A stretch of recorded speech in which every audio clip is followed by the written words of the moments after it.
following is a presentation of the Belly Up Sports Media Network.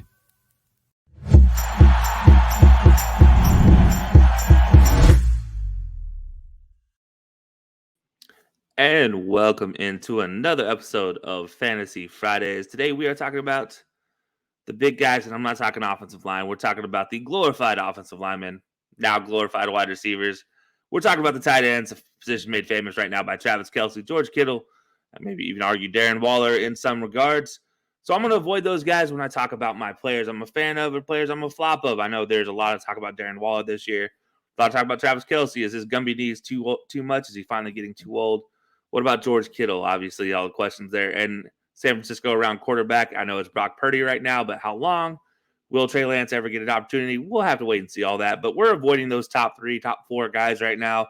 So I'm even going to include Mark Andrews in the list of guys I'm avoiding to talk about, just because we kind of all can know what to expect. Yes, they're probably not going to have a bad year. Barring injury, they're probably going to be pretty good. It's going to be one of our shorter episodes here with the flops for tight ends. Obviously, there's not a lot to talk about until these guys really get on the field, because some of them we just don't know just yet. So we're just going to get straight into it. I'm going to start with my flops here. My tight end flops. Obviously, these guys are the ones that I don't think are going to have a great year, and I'm going to focus really on one of them. And despite what I think about his quarterback, who I think is going to have a fantastic year, I'm going with my tight end flop of Evan Ingram down there in Jacksonville. Evan Ingram's been one of these wild card receiver type / tight end type of tight ends. He doesn't really fit a one mold, and that's a problem. He's not always out on the field when he needs to be. They can't really run the same play actions with him that they can with a regular tight end in a lot of ways, because he doesn't really block as well. Last year, one fantastic year for Evan Ingram. It wasn't the greatest year of his career. It was a good year, though. He performed. He showed up when he needed to in big games and helped that team really make it over the hump.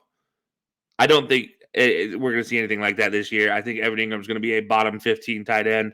Not really going to be a guy you really want to go get if you can avoid it.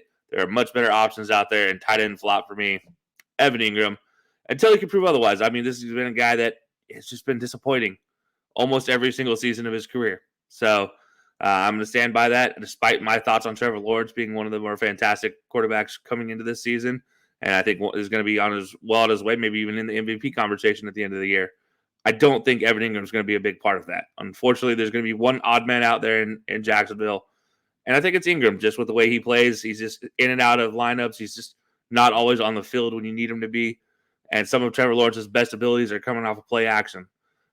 So we'll have to wait and see how Evan Ingram actually performs. But for me, I don't think he's a guy you risk any high picks on. This is a guy maybe end of the draft. You're like, I need a backup tight end. I'll go get Evan Ingram right here. I feel comfortable with that. I don't feel comfortable taking Evan Ingram as a tight end 1. There's just too many question marks when it comes down to it for him.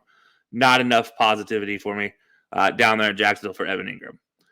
But that'll take me over to the tight end I'm a fan of. Obviously, there are quite a few I could probably go and pick. And this one might surprise some people if you've heard a lot of my conversations over the last couple of years. I always talk about one tight end that just makes me nervous. And that's going to be who this guy actually is, who I'm a tight end fan of. I mentioned this last year. I thought last year he could take that step being a top 5 tight end, top 6 tight end. Really proved me exactly right. Ended up in that top 5 category. And I think this year he's going to be even better. I think we're going to see him actually push potentially into that George Kittle, Darren Waller type of levels here. I don't think he's going to get yet to that Travis Kelce level, but I think he's going to have a fantastic season. And that is Dallas Goedert.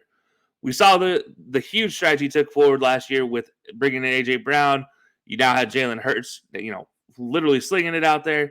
He had multiple receivers. Nobody could be double covered on that team. And Dallas Goedert really reaped a lot of the benefits there.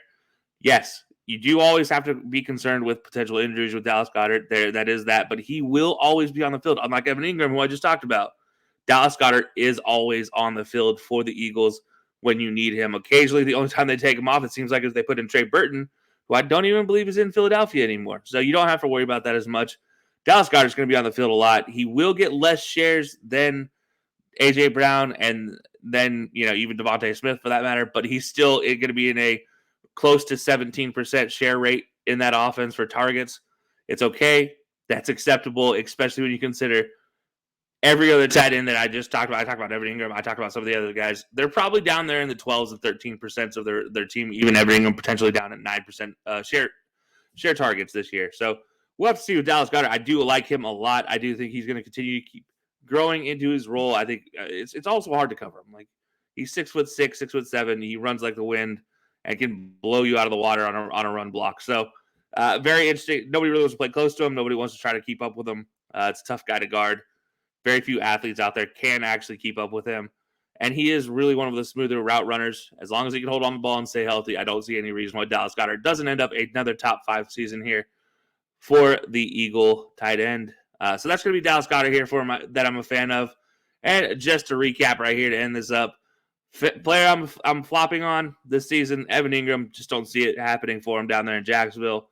Player I'm a fan on, Dallas Goedert for the Philadelphia Eagles. I think it's going to be another fantastic season for him. Another top 5 finish in the tight end rankings.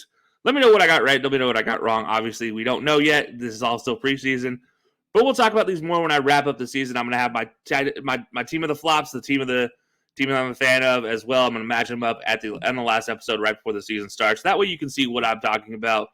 And we can find out through the rest of the season how I really perform with these guys. So keep an eye on that. But as always, be sure to check out High Low Sports live every Wednesday, 8 p.m. Eastern Time. We're having a lot of great surgeons lately. We appreciate everybody tuning into that. And don't forget Tier Tuesdays every Tuesday on YouTube, as well as a YouTube exclusive. Got a whole lot of fun stuff in the works for you guys coming into this NFL season, so I cannot wait for that. But please, if you like what you see, subscribe, follow us, hit the like button, do all the fun stuff you love to do, and show us a little bit of love. We appreciate you as always. And until next time, we will see you later.